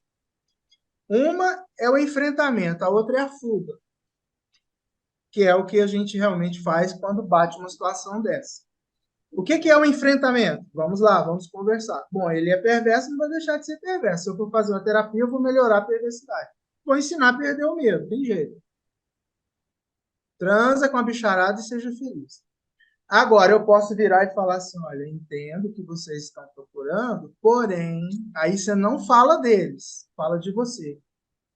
Não diminua eles, nem recrimine e nem faz nada, mas diga que você é incompetente. Fala assim: olha, nunca peguei um caso como esse, não tenho conhecimento, não tenho as ferramentas e eu não saberia como ajudar.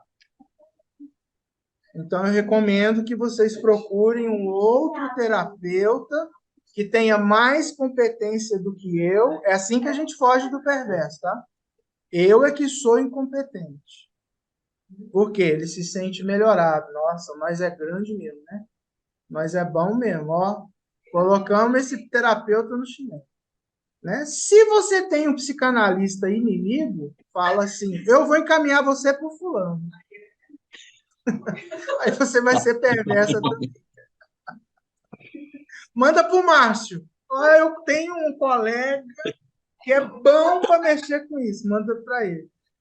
Eu, geralmente, eu atendo uma sessão, quando eu vejo que é um caso assim. Eu já tive um camarada assim, que fugiu 7 vezes de centro de internação, estava roubando agora as coisas dentro de casa, e aí o pai colocou ele para... Disse que colocaria para fora se ele não fizesse uma terapia. A tia trouxe para mim. Quando ele viu que o ambiente era neutro e não havia julgamento, ele se libertou. E naquela sessão ele falou tudo. Tudo que você puder imaginar. Todas as perversidades que ele tinha que os pais nem sabiam. E dava risada com aquilo. Ele estava muito feliz de contar a história da perversidade dele. E eu segui na peixa, né? Ri com ele, achei interessante, perguntei, beleza. Final da sessão, o que ele queria? Ele estava querendo que a porta do quarto dele, que o pai arrancou, voltasse para o lugar, que ele não precisasse arrumar emprego e que ele tivesse de novo acesso ao carro e à moto. Olha o ganho secundário na terapia, né? Aí eu falei para ele assim, ele falou: eu volto semana que vem, mesmo dia, mesmo horário? Eu falei assim: não. Eu estou conversando com você agora, eu estou tendo noção da sua história.